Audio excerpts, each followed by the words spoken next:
Screenless.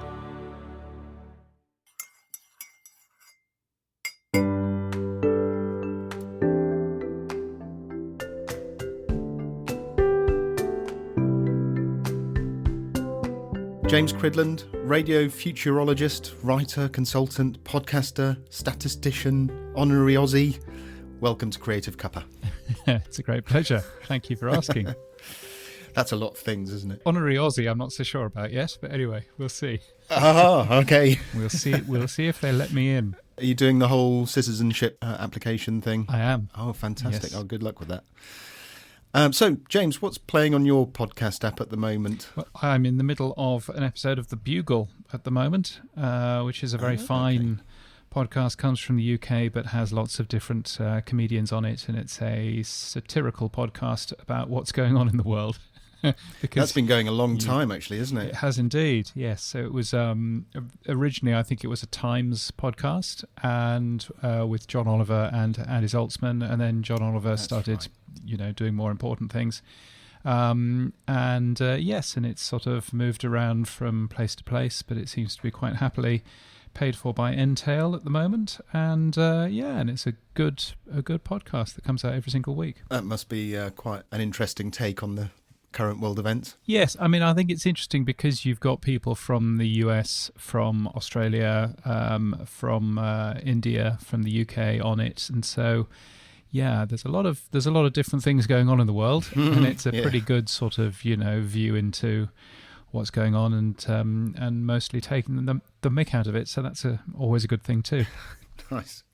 So let's go back to, did I read 1989? That you entered the world of radio around then? Well, yes, legally, yes.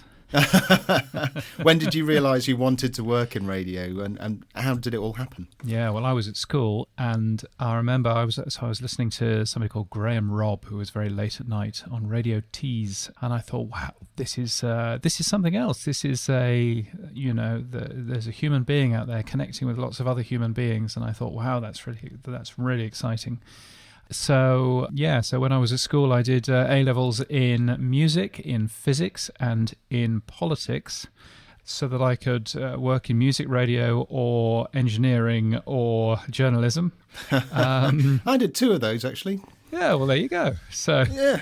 And so I did that. I may have run a pirate radio station as well, and running off a 9-volt battery. Oh my word! But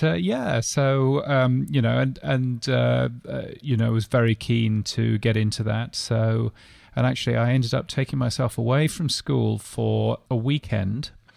I spent about 250 quid, which was a lot of money in those days, going to a radio training centre in Leicester to learn how to be a radio presenter, which I wasn't particularly good at. But I did also learn how to edit magnetic tape, which is a useless skill now, but back in the day was very helpful. Because it taught you how to edit audio, of course. So, and that basically got me my first job. So the passion was there from a very early age with you. So your first job, what actually was that? Yes, so my first job was I ended up working at Pennine Radio in Bradford.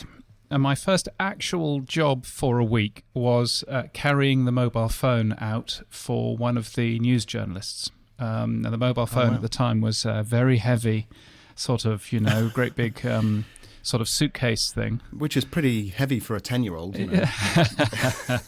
So, and I remember carrying it for one of our news journalists, and I ended up going to a house fire or something, and that was my sort of first job, was doing that and reclaiming tape and doing a little bit of editing of some interviews, but mainly topic entailing, so nothing particularly involved, but it was a first sort of foot in the door, if you see what I mean, in terms of radio, which was really enjoyable and great fun. Yeah.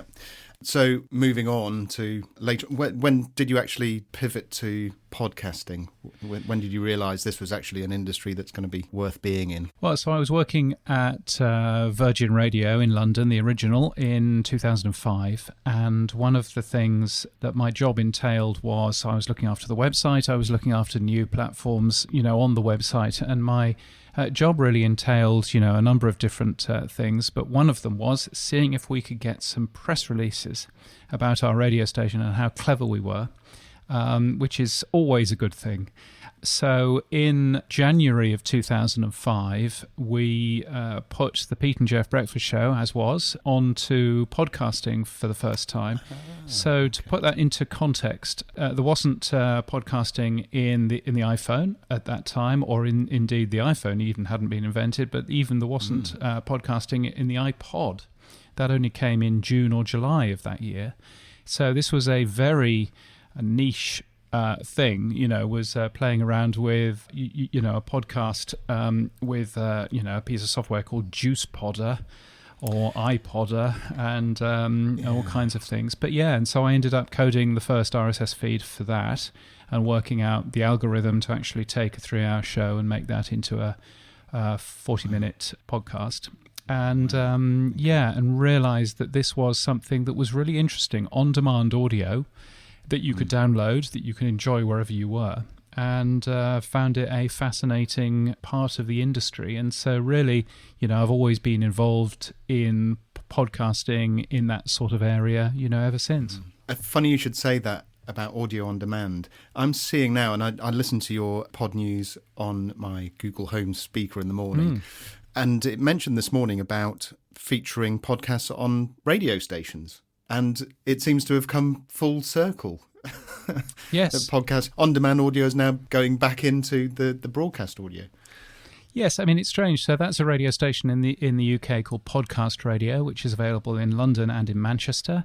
And and all it does is it broadcasts podcasts, which seems a bit strange. But actually, if you have a look at the top podcast charts, then you see that quite a lot of those are podcasts from the radio. So, shows that you've actually heard. Yeah. And that's certainly a part of podcasting's history.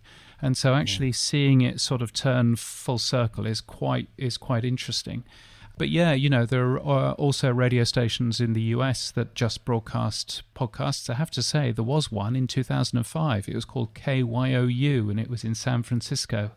It was just broadcasting them then. But, so it's certainly not a particularly new idea. But I think that does show that, there's an awful lot of real talent out there that some radio stations feel, is worthwhile actually sticking on the air. This is now a medium that anybody can get into with very little equipment, I suppose. Yeah. And the advice I see all around is just get going, just start. And I'm fairly new to the podcast industry, but I would add a caveat to that in that you shouldn't expect everything immediately. You get going to begin the journey of learning on the job and putting things in context and everything, just like anything, I suppose. What advice would you have to budding podcasters who want to get into podcasting? I mean, I would agree with that. I would first say start doing something, start making stuff. You might not want to publish it, and that's absolutely fine too. But start making stuff, start seeing what works, work on something that you're passionate about as well is an important sort of side to that. But you really don't need to worry about what microphone to use, what mixer to go out and buy, what laptop to use. At the end of the day, making a piece of audio can be really, really simple. And it can be as easy as pressing record on your mobile phone, doing that and then stopping. It can be just as easy as that.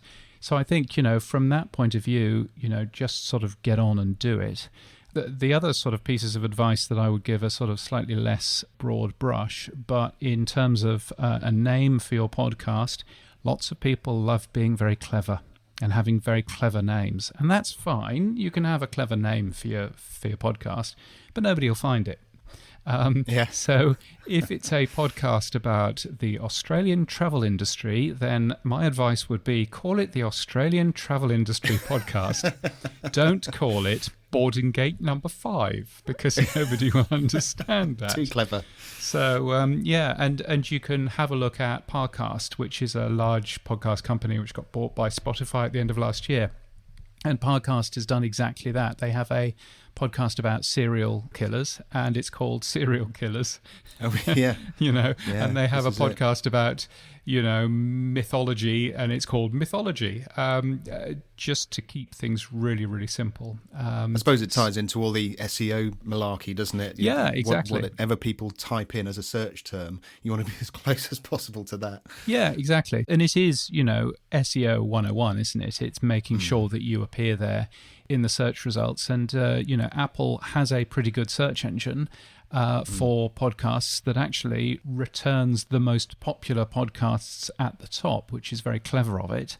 But now that podcasts are appearing in Google searches as well, and there are 2 billion of those every second, then, SEO has never been more important. So making sure that your podcast is named a sensible name, but also making sure that each one of your episodes is named a sensible name as well. Don't call it episode 27, because that again is not going to help. The obvious things such as that are obvious ideas, I think, for what you should do when you're getting going. But at the end of the day, I think you can overthink this quite a lot, and actually starting and being prepared to change things as you go is probably a good thing. Thank you, James. Where can people find you online if they're looking for you? Well, the best way is to go to podnews.net, which is a excellent newsletter that I write every single day. Go on there, and you can subscribe to that newsletter, for free, and that's a wonderful thing. You can also find me on Twitter as James Cridland. Nice and easy. Fantastic. Okay. Well, James, I'll put those links in the show notes.